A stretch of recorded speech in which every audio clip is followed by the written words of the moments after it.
Baik, sambil jalan ya. Jadi kalau bicara tentang analisis data, kita asumsinya ya, saya berasumsi bahwa metode riset bisnis itu sudah sampai saatnya menganalisis data. Sebelumnya kita perlu tahu bahwa apa yang kita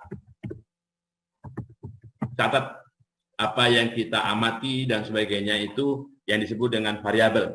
Jadi variabel itu sesuatu yang kita saya sebut yang kita rekam, ya, sesuatu yang kita rekam. Rekam itu bisa lewat tulisan, bisa lewat artinya data itu bisa suara, bisa gambar, bisa macam-macam ya. Sesuatu yang kita rekam itu variabel. Yang nilainya dapat bervariasi, ya. Jadi variabel itu ini. Jadi kita harus belajar dari terminologi. Very itu beragam. Able itu dapat. Ya. Variable itu dari kata able bahasa Inggrisnya ya. Variable itu dapat bervariasi. Sesuatu yang kita rekam, yang nilainya dapat bervariasi. Nah, jadi kalau dilihat dari sini saja, kita bisa kategorikan ya, bisa kategorinya. Jadi kalau kita kategorikan itu menjadi begini. Yang pertama sifatnya kategorik, diskrit atau kategorik, ya, atau kategorik, diskrit atau kategorik, ya. Diskrit itu tidak kontinu. Diskrit itu misalnya kalau kita bicara variabel misalnya jumlah anggota keluarga. Nah, jumlah anggota keluarga kan kalau dia sendiri ya 1. Kalau punya istri atau suami 2. Kalau sudah punya anak, anaknya berapa? Itu jumlah anggota keluarga kan itu diskrit. Diskrit ya. Nah, di sini kenapa saya tulis kategorik? Kategorik itu ada variabel yang dia tidak diskrit. Dia tidak diskrit tapi berupa kategori. Misalnya kalau kita bicara jenis kelamin, laki-laki, perempuan, ya. Misalnya pekerjaan, ya. Ada yang PNS, ada yang pegawai BUMN, ada TNI Polri, macam-macam. Nah, itu kategori. Ya, kategori. Nah, selain diskrit atau kategorik, ini yang satunya itu pasti ada tidak diskrit, dia kontinu, sifatnya kontinu. Ya, variabelnya sifatnya kontinu. Misalnya, kalau misalnya kita bicara yang ada kaitannya misalnya dana, ya, dana, uang yang dimiliki atau banyak sekali, berat badan atau misalnya produksi suatu komoditas pertanian dan sebagainya. Nah, jadi dari segi kategori variabel itu bisa dibagi menjadi diskrit dan kontinu. Ya, diskrit plus diskrit yang tidak punya. Jadi bagaimana cara mendapatkannya itu juga menentukan misalnya gini. Kalau kita mendapatkannya melalui alat ukur pasti datanya kontinu. Alat ukur ya. Kalau alat ukur itu pasti ada satuannya. Misalnya kalau kita mengukur misalnya luas ada hektar ya, mengukur uang yang kita miliki ada rupiah. Loh, rupiah kok kontinu Pak? Ya, rupiah itu sejatinya kontinu. Kita saja yang di sini karena nilai rupiah itu terlalu rendah. Saya yakin bahwa di antara kalian belum pernah belanja dengan sennya rupiah. Belum pernah kan? Kalau saya karena kelahiran tahun 60 pernah belanja dengan uang sennya rupiah, sen Indonesia. Nah, jadi karena nilai kita sennya rupiahnya terlalu kecil dibanding mata uang lain ya sen kita tidak berharga, makanya tidak dicetak. Tapi coba kalau nyebrang ke sebelah ke Singapura atau ke Brunei atau kemana atau bahkan jauh sekali ya ke Amerika sana atau Eropa, ada sen itu per 100. Jadi satu rupiah atau $1 atau berapapun pasti ada sennya. Jadi per 100-nya itu. Jadi continue. Jadi yang diukur, yang datanya didapatkan dengan menggunakan alat ukur, semuanya continue. Ya. Tapi kalau didapatkan dengan cara mencacah ya, menghitung, discrete. Jumlah ternak yang dimiliki, ya, jumlah anggota keluarga, pokoknya jumlah itu discrete, ya. Nah, yang selain continue discrete itu yang kategorik tadi. Nah, ada istilah kategorik ya, ada istilah dikategorikan. Dikategorikan itu awalnya bukan kategori. Nah, kalau begitu berarti kita di sini membahas apa yang disebut dengan skala pengukuran. Jadi skala pengukuran. Ya. Skala pengukuran. Nah, skala pengukuran yang paling primitif itu yang disebut dengan skala nominal. Nominal. Di sini ya, di sini angka hanya melambangkan sesuatu. Angka hanya melambangkan sesuatu. Misalnya, di dalam kuesioner kita ada variabel jenis kelamin, ya, ada variabel status, ada variabel jenis pekerjaan dan sebagainya. Jenis kelamin misalnya, kan isiannya awalnya perempuan laki-laki. Nah, di dalam analisis statistik yang seperti itu harus diangkakan. Harus diangkakan. Nah, yang perempuan misalnya 1, yang laki-laki 0. Apa enggak kebalik, Pak? Boleh dibalik. Ya, boleh dibalik. Nah, yang seperti itu ya, itu apa namanya, kan tergantung yang membuat. Oh, saya maunya perempuan itu saya beri angka 1. Kalau laki-laki saya beri angka 0, ya. Nah, 1 0 di situ itu tidak menunjukkan bahwa oh, perempuan lebih kuat dari laki-laki. Kan 1 lebih besar dari 0, bukan. Kan bisa bukan 0 1. Bisa 1 2. Ya, terserah pokoknya. Sama halnya seperti apa namanya pekerjaan. 1 TNI Polri, 2 PNS, 3. Nah, yang mengurutkan itu siapa? Ya terserah. Yang membuat data apa namanya, yang mengkategorikan itu. Itu nominal ya. Jadi angka hanya melambangkan sesuatu.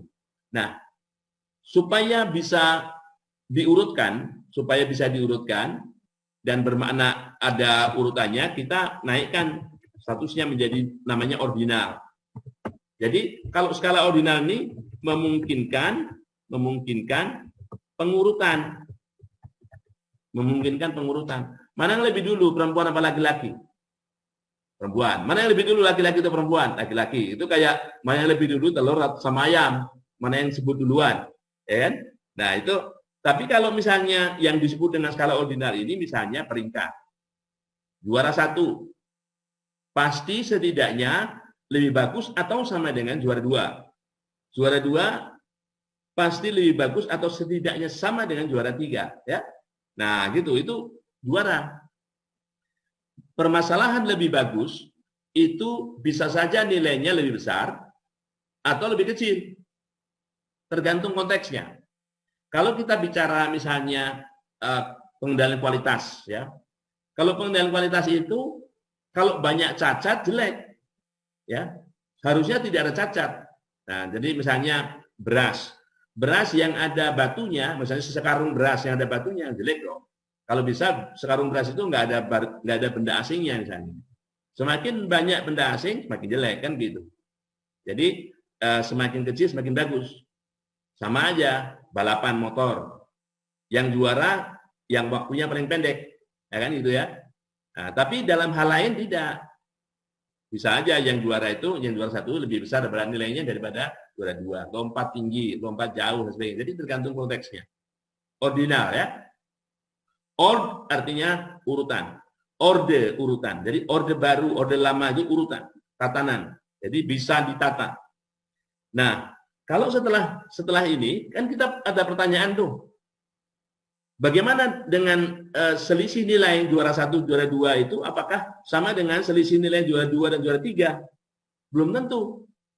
Karena misalnya balap motor nih, juara 1 dan juara 2 itu dekat sekali dia. Hanya selisih 0, sekian detik. Tapi juara tiganya bisa saja 3 detik di belakangnya. Juara 1, 2, 3 naik podium tiga-tiganya. Ya.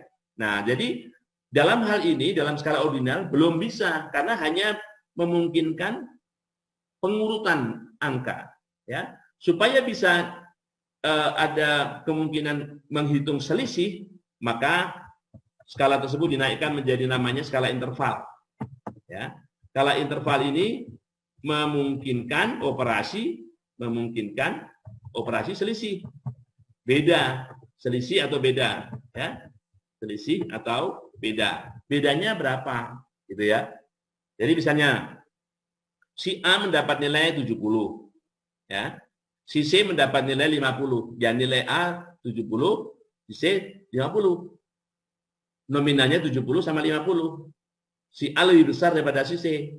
Si C lebih kecil daripada si A. Nah, gitu ya. Itu dari segi nominal ordinalnya begitu. Intervalnya selisih nilainya 70 dengan 50, 20. Nah, gitu ya. Nah, tetapi pertanyaan berikutnya, apa yang nilainya 70 itu 7/5 lebih pintar daripada yang 50? Atau misalnya si A dapat 100, si B dapat 50. Apakah si A 2 kali lebih pintar daripada B? Belum tentu. Belum tentu. Bisa saja si B pintar, tapi hanya mengerjakan separuh. Ya. Nah, dalam skala interval di sini tidak bisa kita melakukan operasi rasio, operasi pembandingan. Supaya bisa melakukan operasi pembandingan, muncullah skala yang ketiga, skala keempat, skala terakhir namanya skala rasio, ya. Skala rasio ini memungkinkan pembandingan dalam artian perbandingan, ya, pembagian dalam artian pembagian. Nah, gitu. Nah, contohnya misalnya gini. Nah, contoh kalau misalnya kita punya mata uang yang 100.000 itu yang merah, ya, yang 50.000 yang biru. Secara nominal 100.000 sama 50.000 nominalnya, ya. Secara ordinal bisa diurutkan, yang merah itu lebih besar nilainya daripada yang biru, yang biru lebih kecil daripada yang merah, ya. Secara interval, selisihnya 50.000 itu. Secara rasio, yang merah itu kalau ditukar dengan yang biru dapat 2. Gitu gambarannya. Ya, jadi saya perlu kenalkan ini nominal ordinal interval rasio ini supaya kalau misalnya sudah dikenalkan dalam pembuatan kuesioner dan sebagainya, ya ini melengkapi saja. Siapa tahu ada informasi yang kurang nanti, ya, gitu. Jadi ini sangat penting karena variabel, jadi skala pengukuran ini akan menentukan alat analisis mana yang cocok. Alat analisis mana yang cocok, ya. Nah, gitu. Sebagai contoh saya berikan informasi begini, misalnya mengamati variabel jenis kelamin nih. Jenis kelamin kan laki perempuan gitu. Seandainya angka itu diganti 0101, kan nggak cocok kalau kita menghitung rata-rata jenis kelamin. Nah, kan misalnya nggak cocok karena itu skala nominal. Kalau skala nominal itu yang cocok statistiknya itu misalnya frekuensi. Oh, jumlah laki-laki sekian, jumlah perempuan sekian, itu cocok. Tapi kalau rata-rata 0101 rata-ratanya pasti di antara 0 dan 1. Kan nggak bermakna, ya. Nggak bermakna. Misalnya dari 100 orang 50 laki-laki, 50 perempuan, rata-ratanya pasti 0,5. Memang bisa diartikan 0,5? Nggak bisa. Nah, gitu ya. Tuh. Nanti juga begitu kalau misalnya di antara kalian ada yang penelitiannya menggunakan skala Likert misalnya, yang skala Likert itu skala interval, skala ordinal itu. Ya, skala ordinal. Jadi 1 sangat tidak suka, 2 tidak suka, 3 ragu-ragu atau biasa aja misalnya. 4 suka, 5 suka sekali misalnya gitu. Itu skalanya ordinal. Nggak bisa. Apakah misalnya selisih antara suka sekali dengan suka itu sama dengan tidak suka sekali dengan tidak suka? Belum tentu. Itu hanya pemberian angka kita supaya itu urutannya berurut dari 1, 2, 3, 4, 5 gitu. Nah, Jadi kenapa saya berikan penekanan skala pengukuran itu harus dipahami, yaitu tadi supaya jangan sampai salah memilih statistik yang digunakan, meskipun deskriptif ya, dan kalau misalnya udah menyangkut analisis statistik yang lebih apa namanya expand dari advance dari itu bisa berbahaya nanti, tidak cocok misalnya. Masuk nominal pakai regresi misalnya, nggak bisa. Kayak gitu ya. Skalanya nominal, regresi nggak bisa. Kalau kita punya hubungan antar variabel itu semua nominal gitu, bagaimana? Nah, itu ada caranya, ya. Baik. Sambil jalan ya, mungkin apa namanya, kalau ada yang ingin ditanyakan, siapa tahu pernah belajar, pernah dapat waktu di S1 dan sebagainya, kok berbeda dan sebagainya, atau mungkin perlu pendalaman, silakan saja ya di stop, di raise hand gitu ya, nyalakan apa namanya mikrofonnya dan silakan tanya. Dan apa namanya juga misalnya kalau misalnya nanti di dalam kalau sudah tesis misalnya dalam ada keraguan atau ada pertanyaan dari pembimbing atau apa dan sebagainya yang misalnya kalian ragu-ragu analisisnya sudah tepat apa enggak, boleh mampir ke tempat saya ya. Boleh saya ini kalau di apa namanya di dunia maya banyak itu bisa dijumpai di mana saja. Ya karena saya termasuk orang yang mungkin di antara dosen-dosen juga paling lama paling dulu belajar komputer. Saya tahun 81 sudah belajar komputer. Ya, meskipun belum seperti ini komputernya. Makanya tidak salah juga Pak Rektor itu juga masih meminta saya di LPTIK untuk apa namanya mengawal, walaupun ilmu saya bukan komputer ya, tapi saya sudah lama belajar. Jadi itu. Kemudian begini, kebetulan selama pandemi ini pelajaran sebetulnya dari awal saya sudah memberikan informasi sama banyak pihak, walaupun ternyata baru belakangan juga.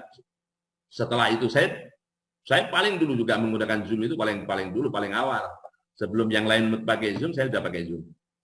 Oke ya, jadi sebetulnya bukan hanya Zoom yang bisa dipakai, tapi yang mungkin sekarang yang populer itu sudah pakai istilah Zooming gitu, sama aja Google juga googling gitu ya.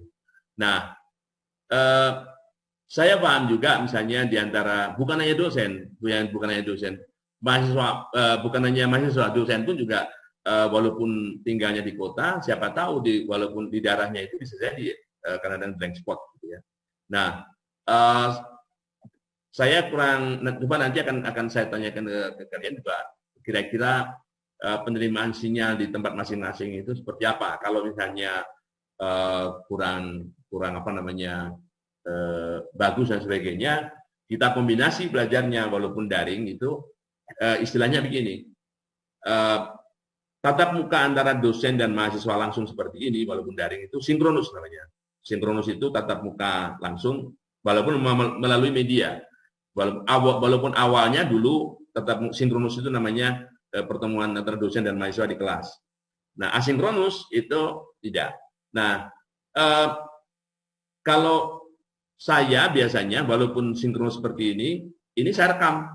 Jadi saya rekam dan kemudian biasanya saya unggah di channel YouTube saya.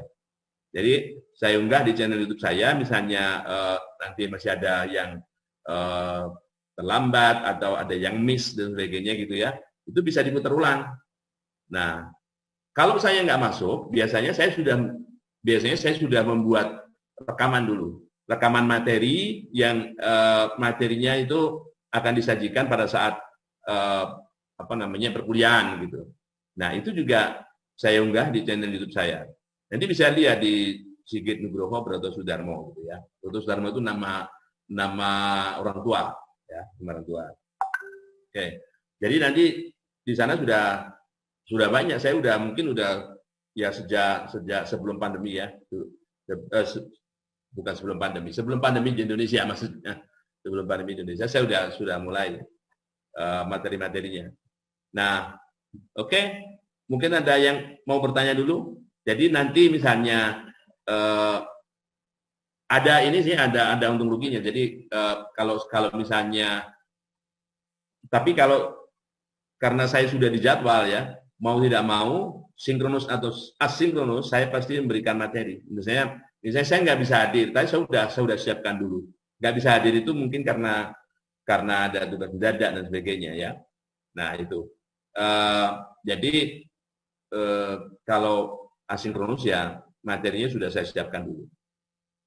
Oke? Ada pertanyaan yang ingin disampaikan sebelumnya? Gimana Mas Riz, sudah bisa mengakses absennya? Sudah, Pak. Sudah. Nah, itu kayaknya jaringannya. Ya itu makanya. Jadi walaupun di kota aja kita tidak yakin 100% ya. Bahkan saya kebetulan ini saya harus ngungsi ke kantor karena di rumah lagi ada perbaikan. Jadi perbaikan suara nanti daripada suara tukang itu mengganggu saya ngasih kuliah, makanya saya lari ke kantor. Ya. Oke, baik kalau nggak ada saya teruskan. Oke, ya. Nah, jadi sekarang mengenai statistik, ya statistik, ya. Statistik.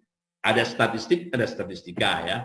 Statistika itu ilmunya, statistika itu ilmunya. Nah, dalam statistika ini sebagai salah satu alat ya. Jadi kalau buat saya itu ilmunya dari A sampai Z, dari teorinya, dari metodologinya dan sebagainya.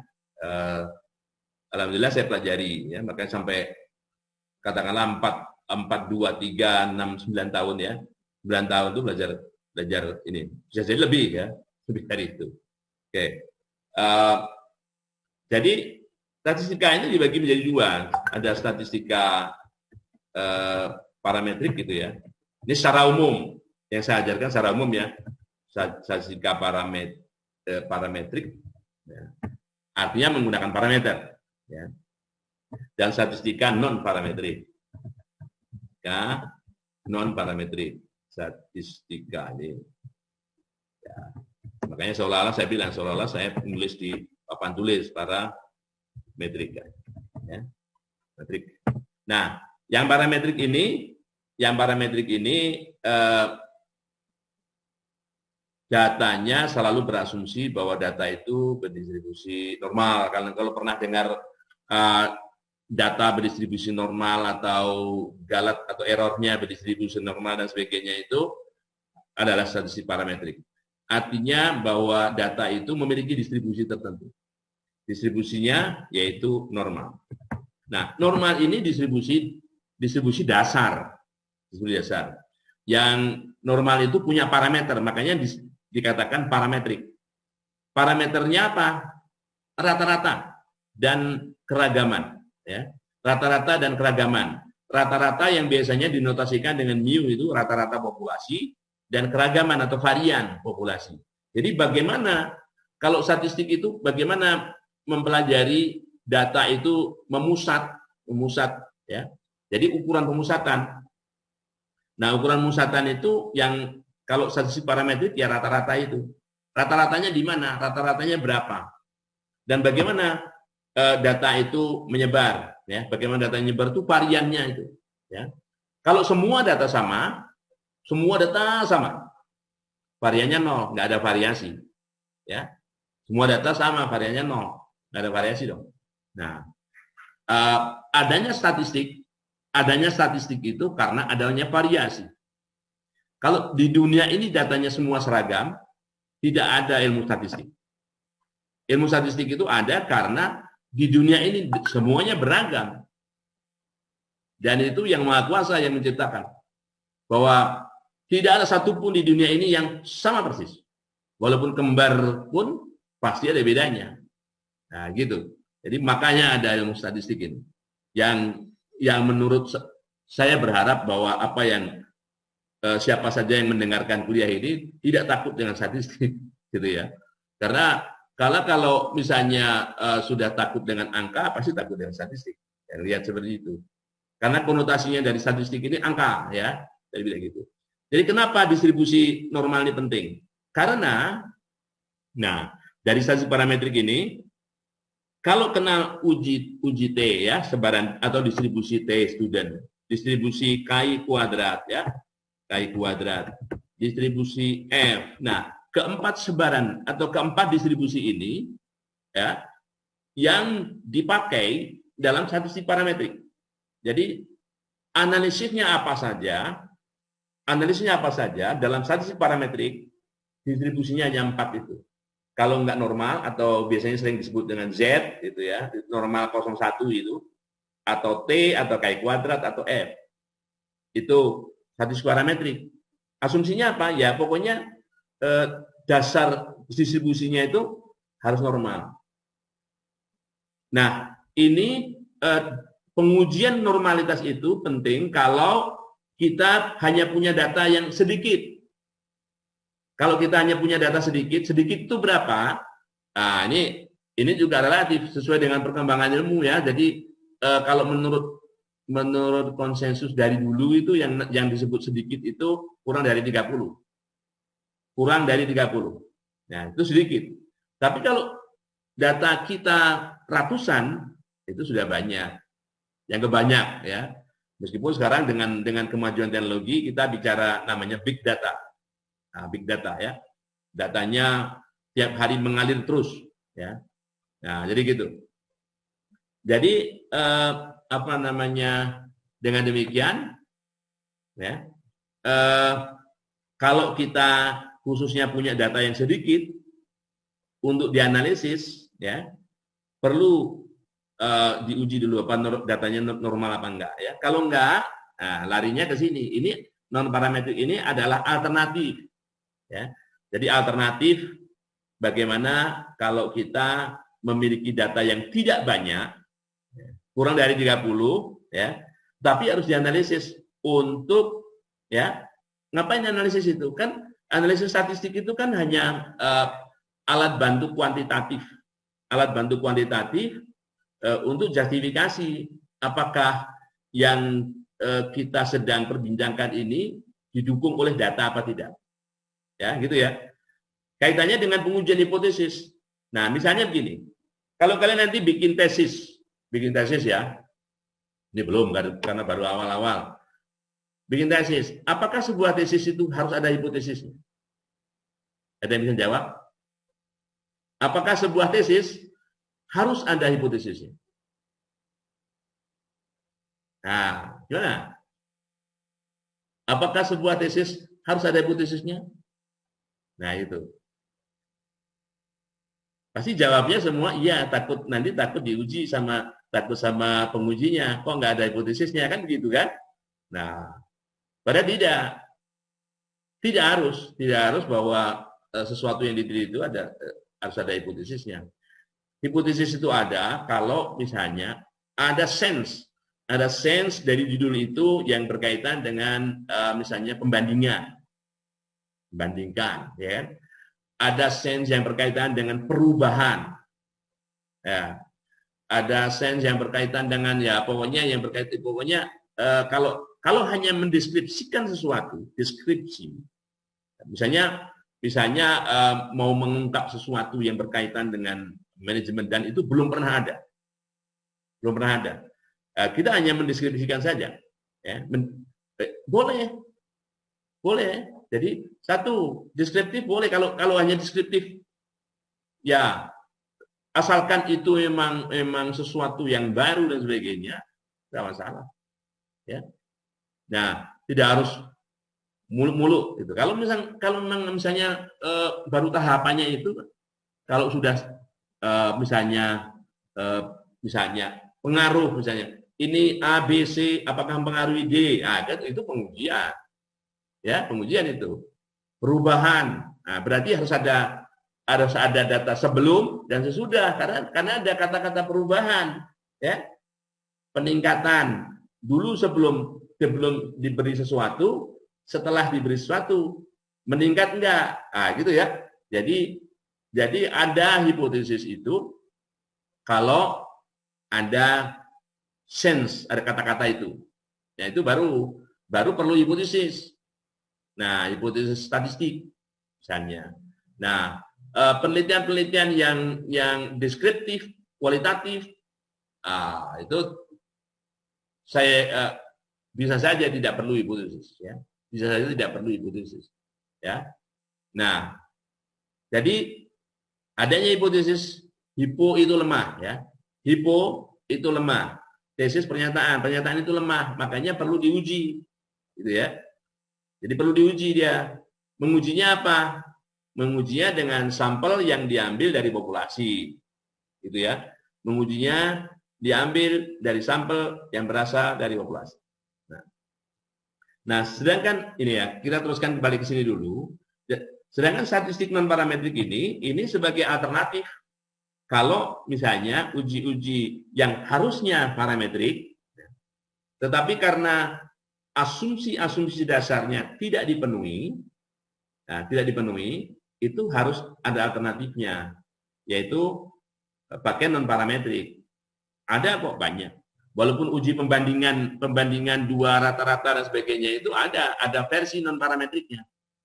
Nah, makanya kalau misalnya males nyari ya bila ada waktu ya dilihat-lihat aja di channel YouTube saya itu pasti ada, ya. Lumayan sudah ada ratusan lebih apa namanya topik-topik statistik di situ, ya. Oke. Di channel yang lain juga boleh, bukan apa namanya tidak mengarahkan ke situ. Oke, sebetulnya ada di luar apa namanya peminat statistik itu ada parametrik, ada non parametrik, ada semi parametrik. Semi parametrik itu gabungan duanya. Tapi apa namanya walaupun apa namanya pemakai non statistician itu kalau sudah risetnya sudah riset tingkat tinggi, ya. Baik, ada pertanyaan? Ada pertanyaan? Oke, silakan ya kalau ada pertanyaan dipotong saja, nanti kita bisa diskusikan.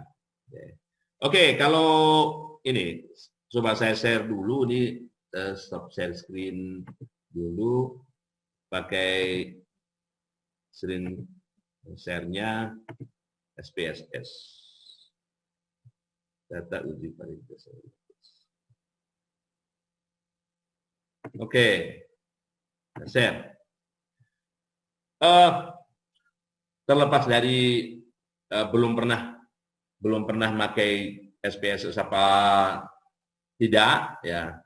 Ini karena yang paling gampang itu adalah SPSS, ya. Dan mudah juga didapatkan gitu ya. Walaupun ini juga versinya saya nggak tahu, ini versi 19 versi yang udah agak lama, ya. Nah, kalau mengerjakan sendiri caranya kalau nggak kelihatan tampilannya tolong dikasih tahu. Caranya di variable view ini terlebih dahulu didefinisikan di sini, ya. Misalnya saya punya nih itemnya ada 12, ya. Namanya item 1, tipenya numerik. Ini defaultnya, weight-nya 8. Ada desimal enggak? Kalau enggak, ya ini harus dibuat 0. Kalau misalnya mau diberi label, item 1 itu tentang apa, di sini di double klik begini itu diisikan, ya. Nah, oke. Kemudian nilainya, values-nya. Nah, ini mestinya kalau mau bagus ini dikasih tanda nih bahwa misalnya kalau ini adalah skala Likert misalnya, di values ini bisa ditambahkan misalnya begini, 1 gitu ya, 1 misalnya sangat tidak baik misalnya, apa sangat tidak baik misalnya, ya, misalnya gitu ya, tambahkan. Nah 2 tidak baik gitu, jadi harus didefinisikan di sini. 3 misalnya sedang atau cukup jadi gitu, ya. 4, jadi caranya begitu, baik. 5 baik sekali atau apapun isinya di situ ya, baik sekali. Sangat baik. Biar apa namanya sama dengan ini pakai sangat.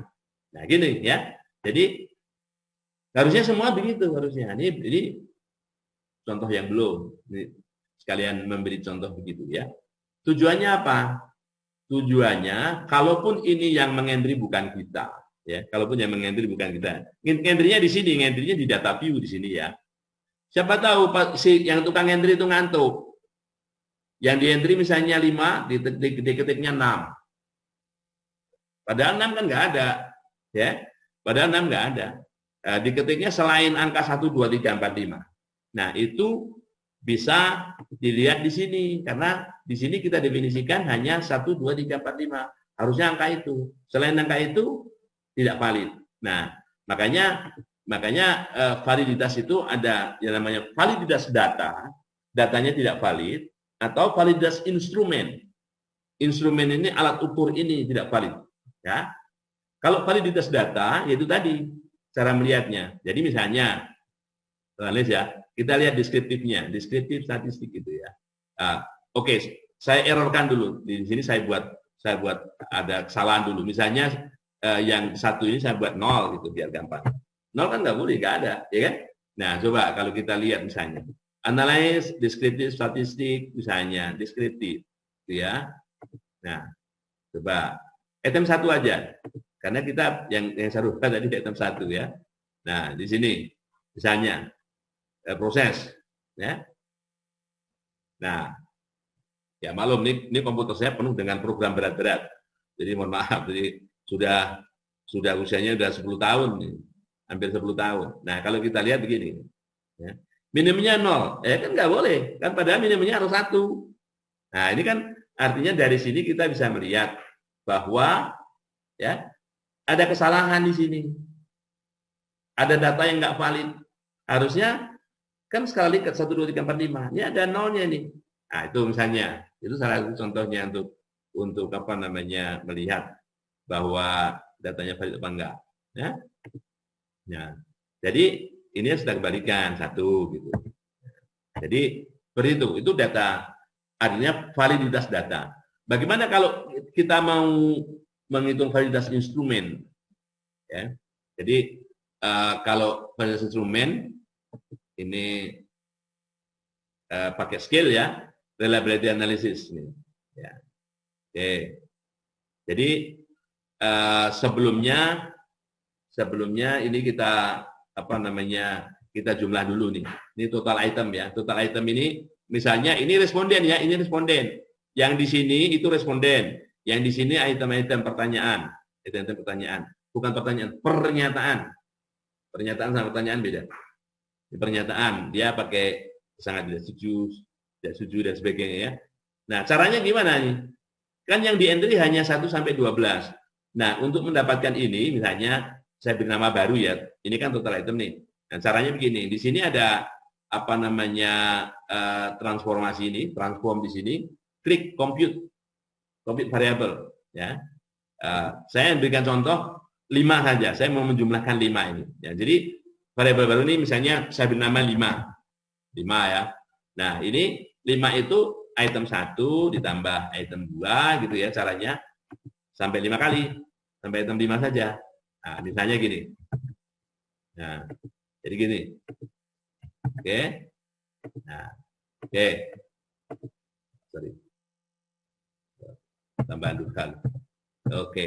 Oke ya, jadi kalau ini kita klik oke begini, dia akan nambah. Di data tadi akan nambah. Ya. Nambah variabel baru yang namanya 5. Ya. Nah, ya oke. Jadi 3 tambah 2 tambah 4 tambah 2 tambah 3. 14. Ya kan gitu ya. Nah, oh ini kok 2 nih digitnya. Nah, kita pergi ke sini. Di sini digitnya ini diganti biar tampilannya nggak ada koma, ya kan? Jadi kalau kita balik ke sini sudah sesuai format bilangan bulat tanpa koma, ya, tanpa koma. Nah itu. Nah, untuk validitas ya. Ini Untuk reliabilitas, sorry. Untuk reliabilitas. Ya. Ini kita klik reliabilitas. Kalau reliabilitas itu sebetulnya cukup, tidak perlu dijumlah. Yang perlu dijumlah tadi itu kalau kita bicara reliabilitas. Ini kalau validitas ya. Jadi misalnya apakah ke-12 item ini valid enggak? Gitu. Ini ada apa yang disebut dengan statistik Cronbach alpha. Ini defaultnya ini. Ini defaultnya itu Cronbach alpha. Karena ada yang lain untuk mencari validitas itu kan. Jadi validitas item itu ada juga di sini. Nah, di sini kemudian kita klik. Kita klik. Nah, yang muncul Cronbach alpha di sini 0,707. Ya, biasanya disyaratkan harus nilai Cronbach alpha ini di atas 0,6. Tapi ada yang menyarankan di atas 0,7, terserah. Ya, pokoknya ini sudah bahwa variabel-variabelnya itu merupakan variabel-variabel yang handal, ya. Item-itemnya merupakan item yang handal, ya. 0,707 di sini. Caranya gitu. Nah, yang lama itu ngentri datanya, itu. Kalau tinggal milih-milih seperti ini itu tidak. Sorry, ini nggak nampak ya? Iya Pak, nggak nampak Pak. Ya. Ini harus ada, sorry, tadi harus ada outputnya. Baru ingat soalnya. Oke. Nah ini. Nah ini ya. Ini 0,707. Ya. Ini Cronbach alpha-nya. Ya. Oke. Kasus yang valid 30, datanya 30 berarti ya. Nah, semuanya valid. Ya. Oke, kalau misalnya itu validitas ya. Kalau reliabilitas kita kembali ke datanya dulu yang di sini tadi. Ini caranya. Nah, ini kita masing-masing item ini dikorelasikan dengan totalnya. Makanya kita perlu total. Kita perlu menghitung total ini. Jadi bagaimana item 1 korelasinya dengan total, item 2 dengan total, dan sebagainya gitu ya. Nah, korelasinya karena masing-masing pasangan, ya, karena pasangan, korelasi itu pasangan. Jadi korelasi itu ukuran keeratan hubungan. Mengukur seberapa erat hubungan antara item 1 ini dengan total item. Ya. Item 2 dengan total item. Karena perpasangan itu B2 bivariat. Kita gunakan korelasi di sini. Korelasi bivariat ya. Analyze, correlate, bivariate. Bivariat, ya, 2 varian ya. Nah, ini kita masukkan aja semua. 1 sampai 12 ini kita masukkan, juga totalnya kita masukkan ya. Oke. Nah, satu itu. Kedua, koefisien korelasi itu ada macam-macam. Ada Pearson, ada Kendall, ada Spearman ya. Nah, kalau misalnya korelasi ini, kalau korelasi ini diambil dari data skala Likert ya, sudah 1, 2, 3 dan sebagainya. Nah, itu pilih Spearman. Karena Spearman ini sebenarnya Spearman rank correlation berdasarkan peringkat. Nah, ya, pilih Spearman. Nah, oke. Nah, sebetulnya kalau datanya langsung 1, 2, 3 ini nggak apa-apa sih, Pearson tidak apa-apa, sama. Tapi kadang-kadang ada data yang awalnya itu bukan peringkat tapi diperingkatkan. Nah, kalau awalnya bukan peringkat tapi diperingkatkan itu Spearman bukan Pearson. Kalau ini dua-duanya bisa, ya. Oke. Nah, ujinya 2 arah. Kan kita menguji apakah item 1 dan total item ini misalnya korelasinya 0 apa enggak. Kalau 0 dia tidak reliable. 0 itu maksud begini. Kalau tidak signifikan itu artinya korelasi tersebut dengan 0 walaupun berbeda, perbedaan itu tidak signifikan. Nah, kita lihat ya nanti lihat. Nah, ini ada flag significant correlation. Ini kalau kita tidak kasih tanda, kita cek ini, maka kita tidak tahu mana yang signifikan, mana enggak. Ya. Kalau harus membandingkan satu persatu, kelihatan. Kalau ini diklik, nanti ada tandanya signifikan berapa, 5% atau 1%. Ya. Oke, jadi kalau ini kita klik OK, maka muncul ini. Nah, muncul hasilnya seperti ini. Ya. Oke, kita lihat output. Nah, ini ya, outputnya. Jadi, ini ada item 1, item 2, sampai item 12. Ini ke bawah, ya. Dan paling bawahnya total item. Nah, cara melihatnya, bisa di baris paling bawah ini, yang total item ini, atau kolom paling kanan, total item juga. Ya. Jadi di sini yang kita lihat, ini lihat. Item 1, nilai korelasinya 0,293, tidak ada bintang. Ya, tidak ada bintang. Nah, artinya item 1 ini tidak label. Ya. Tidak label, karena walaupun 0,293 ini bisa dengan 0 berbeda sekian itu tidak signifikan. Tapi ini 0,504 nih item 2. Ya. Itu bintangnya 2 itu, bintangnya 2, artinya dia signifikan pada taraf 1%, ya, 1%. Kalau bintangnya 1 ini signifikan pada taraf 5%. Nah, gitu. Nah, jadi di sini item 1 ini yang tidak signifikan sendiri. Nah, biasanya untuk analisis berikutnya item 1 ini dibuang, nggak dipakai lagi karena dia tidak signifikan. Ya. Tidak reliable. Ya, tidak label. Oke, tidak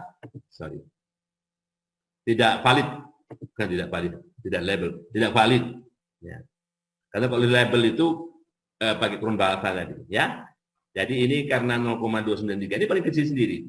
Yang lain di atas 0,374. Jadi walaupun 0,374 ini bintang nih, signifikan nih, tidak bisa dikatakan sama dengan 0 karena di sini ada bintangnya. Signifikan pada taraf 5%. Oke, yang 2 bintang signifikan pada taraf 1%. Signifikan itu artinya, kalau tidak signifikan itu artinya bisa dianggap korelasinya ini sama dengan 0 begitu. Ya, bisa. Oke. Mungkin ada yang ingin ditanyakan dulu. Silakan kalau mau ada yang ditanyakan, ya.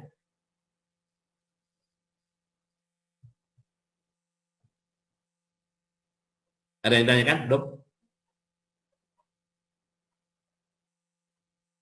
Oke. Lanjut ya. Kita ke PowerPoint dulu lagi di sini. Kita lihat, tambahkan di sini. Hubungan antar variabel. Antar variabel. Hubungan antar variabel. Ini kalau saya boleh gambarkan misalnya, ini variabel nih. Ini variabel ya. Variabel, ini juga variabel. Ini A, ini B. Kita beri nama mana nih? Teks, edit teks A, gitu ya. Ini edit teks B. Nah, ini harus kedua variabel ini harus dipelajari secara keilmuan. Kalau keilmuan misalnya ilmu MSDM, ya bagaimana kedua variabel ini berhubungan? Apakah hubungannya satu arah begini? Misalnya, ya, ini satu arah nih, ya, ini kan panahnya satu arah nih. Nah, atau hubungannya dua arah, panahnya bolak-balik nih, nah kan itu. Nah, kalau misalnya panahnya satu arah ini hubungan kausal. Ini sebab, ini akibat, ya. Ini penyebab nih, ini akibat gitu. Ya. Kalau di dalam ilmu saya gampang-gampang aja tinggal nambahkan garisnya. Tapi harus diingat, jangan sampai kebalik, jangan sampai kebalik gitu kan. Nah, secara keilmuan MSDM misalnya, atau secara keilmuan misalnya finance seperti apa hubungan itu. Jadi cara menghubungkan antar variabel itu harus diikuti dengan benar. Jadi apakah satu arah, ya? Apakah satu arah? Apakah dua arah? Di sini. Dua arahnya mana nih? Ini dua arah, kan? Nah, gitu. Ini mudah-mudahan kelihatan gambarnya situ. Nah, kan? Nah, kalau dua arah, bola balik nih. Ya, ini korelasional. Korelasional. Atau bisa saja tidak ada hubungannya. Ya, ada hubungannya ya. Nah, di sini kita perlu pelajari bahwa yang pertama itu apa yang disebut dengan hubungan korelasional. Ya. Ini korelasi itu hubungan ini yang berkaitan dengan mempelajari ini yang dipelajari tingkat kekuatan hubungan, tingkat kekuatan hubungan antara dua variabel. Ya, bagaimana hubungannya? Nah, kalau dua variabel itu, misalnya sejalan itu kalau A naik, B-nya juga naik. Nah, A-nya turun, B-nya turun. Itu sejalan, maka korelasinya itu positif. Ya, korelasinya positif. Pokoknya A naik, B naik, A turun, B turun. Ya, itu positif. Searah, ya. Tanda korelasinya positif. Ya. Tetapi kalau A-nya naik, B-nya turun, atau sebaliknya A-nya turun, B-nya naik, itu berlawanan. Berlawanan tuh. A-nya ke utara, B-nya ke selatan. Nah, ya, jadi itu berlawanan. Korelasinya negatif. Ya. Jadi korelasi itu positif kalau kedua variabel itu jalannya searah. Kalau korelasi itu negatif, kalau kedua variabel itu jalannya berlawanan. Salah satu turun, yang satunya naik. Atau sebaliknya, ya. Itu korelasional. Nah, ukuran kekuatan hubungan ini apabila dinyatakan dalam bentuk korelasi ya, itu nilai korelasi itu berkisar di antara dari min 1 sampai 1. Dari min 1 berkisar di antara ya. Ini kalau korelasi ini berkisar di antara min 1 sampai plus 1. Ekstrimnya min 1 kalau ke arah kiri, ekstrim kanannya plus 1. Nah, gitu ya. Kalau min 1 dan plus 1 ini nggak ada error. Nggak ada error. Ya, tidak ada error. Hubungan keduanya nggak ada error tuh. Bisa berlawanan, bisa sejalan. Nah, kalau korelasinya dekat 0, atau ekstrimnya korelasi itu 0, ya, maka kedua variabel tidak punya hubungan. Hubungannya lemah.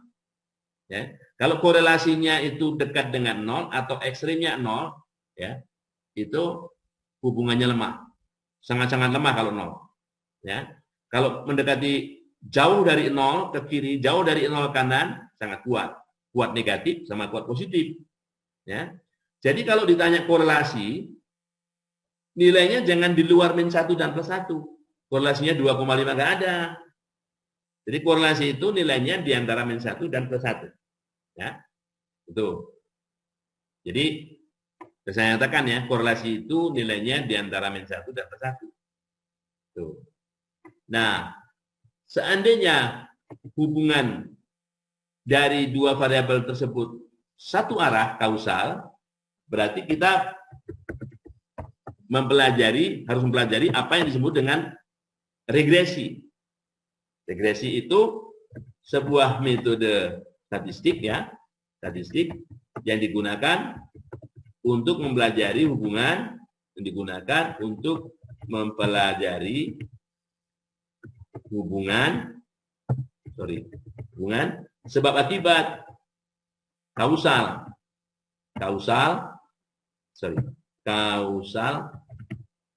ya, atau sebab akibat sepasang variabel ya, sepasang. Kalau dia sendiri nggak bisa, jadi harus sepasang ini ya. Jadi regresi itu metode statistik yang digunakan untuk mempelajari hubungan kausal sebab akibat atau sepasang variabel. Itu regresi. Oke. Nah, jadi begitu. Nah, teori-teori ekonomi itu awalnya sifatnya kualitatif ya, sifatnya teori-teori ekonomi. Kok kualitatif? Ya, coba aja misalnya begini, misalnya nih, jika harga naik maka permintaan turun, kan hanya katakan naik dan dikatakan turun, ya. Itu untuk teori umum. Jika harga naik maka permintaan turun, misalnya gitu. Kan naik turun. Nah, begitu sudah diaplikasikan, harga tentang apa? Nah, kan gitu ya. Nah, di mana, kapan dan sebagainya. Nah, kalau sudah seperti itu, teman-teman yang di ekonomi itu yang belajar apa yang disebut dengan ekonometri. Ya. Ekonometri itu penerapan ilmu statistik, ya, penerapan ilmu statistik di bidang ekonomi. Nah, itu. Jadi sudah ditetapkan model hubungan antara A dan B untuk komoditi A dan atau apa ya, untuk komoditi tertentu, misalnya hubungan antara harga dan permintaan untuk komoditi tertentu, kapan, di mana, sebagainya, itu seperti ini. Ya, itu dipelajarinya di ekonometri, ya. Nah, jadi kalau sekali lagi, yang penting ini, kalau hubungan dua arah itu korelasional, kalau hubungan satu arah ini secara prinsip itu yang disebut dengan regresi, yaitu metode statistik yang mempelajari hubungan kausal.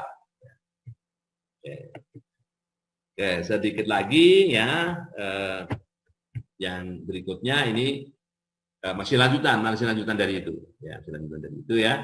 Jadi misalnya gini, tadi sudah saya ajarkan apa yang disebut dengan skala pengukuran, ya. Nah, jadi hubungan kausal pun, pun mesti hati-hati juga. Yang barusan saya jelaskan itu hanya sebagian, ya, regresi, gitu ya. Regresi ini penyebabnya, jadi variabel independennya, istilahnya variabel independen. Ada yang di satu hal ada variabel independen, variabel penyebab, ya, variabel bebas.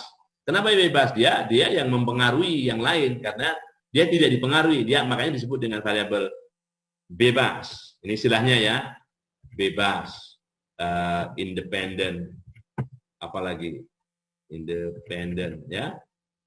Oke, ini sifatnya minimal harus interval. Apa nih? Skala pengukurannya minimal harus interval ini, ya. Dan variabel itunya, dependennya, variabel yang dipengaruhinya, variabel dependennya juga harus interval minimal. Ini minimal interval. Skala pengukurannya ini minimal interval. Tahu maksudnya kan minimal interval? Tadi kan ada hierarki. Skala pengukuran yang paling primitif itu nominal. Nominal, karena angka hanya melambangkan sesuatu. Nominal ditambah syarat jadi ordinal. Ordinal ditambah syarat lagi jadi interval. Interval tambah syarat lagi jadi rasio. Jadi kalau minimal interval itu interval atau rasio. Baru boleh menggunakan regresi. Ya. Oke, ya. Variabel bebasnya minimal interval. Variabel dependennya minimal juga harus interval. Nah, kalau misalnya variabel bebasnya ini bukan interval, bukan minimal interval, tapi ordinal, misalnya Saya copy aja dulu begini ya. Ini misalnya ordinal nih. Atau ini interval aja dulu ya. Atau ini bahkan nominal gitu. Nominal. Nah, ininya minimal interval. Nah, ini sudah lain tuh, lain cerita. Ya. Variabel independennya nominal. Ya. Nah, variabel dependennya interval minimal. Nah, ini analisisnya pakai analisis ovarian, analisis keragaman. Ya, misalnya begini, pengaruh apa ya, misalnya insentif. Nah, misalnya ada kelompok yang tidak diberi insentif dan satunya lagi diberi insentif. Dua saja atau mungkin insentifnya beda-beda gitu ya, insentifnya beda-beda. Tapi kategorik dalam bentuk yang tidak bisa diangkakan ya. Sedang variabel ininya misalnya kinerja yang bisa diukur. Nah, itu bukan regresi namanya ANOVA. Ya. Atau sebaliknya. Variabel independennya di sini minimal interval. Tapi dependennya nominal. Nah, nominal nih misalnya. Contohnya apa? Misalnya dependennya ini keputusan menerima atau tidak sebagai pegawai. Menerima 1, tidak menerima 0. Ya. Sedangkan variabel bebasnya ini yang mempengaruhi diterima atau tidak kan banyak sekali yang bisa saja skala pengukurannya minimal interval. Nah, kalau seperti itu yang disebut dengan analisis diskriminan. Analisis diskriminan. Ya. Analisis diskriminan itu seperti regresi di sini, tapi dependent variabelnya nominal. Misalnya diterima atau tidak. Nah, gitu. Atau diterima bersyarat atau tidak, gitu. Tergantung. Di sininya kategorinya bisa bisa nominal, bisa ordinal ya. Bisa nominal, bisa ordinal. Itu diskriminan. Ya. Regresi yang mirip dengan analisis diskriminan itu namanya regresi logistik, ya, regresi logistik atau regresi logistik. Jadi kalau misalnya punya variabel seperti itu dalam penelitiannya ragu-ragu apa regresi atau apa, nah, cari catatan saya ini, ya, regresi logistik. Nah, ya, regresi logistik itu fungsinya sama seperti ini. Nah, oke. Dan baru saja mengunggah apa namanya program aplikasi R namanya yang diaplikasikan untuk regresi logistik ini. Nah, tapi di SPSS juga ada, ya. Dan yang lain semuanya oke. Bagaimana kalau kita punya variabel semuanya nominal misalnya atau ordinal. Nah, semuanya nominal atau ordinal. Jadi nanti analisisnya sudah pakai analisis data kategorik, ya. Analisis data kategorik. Datanya semua kategorik. Nih. Jadi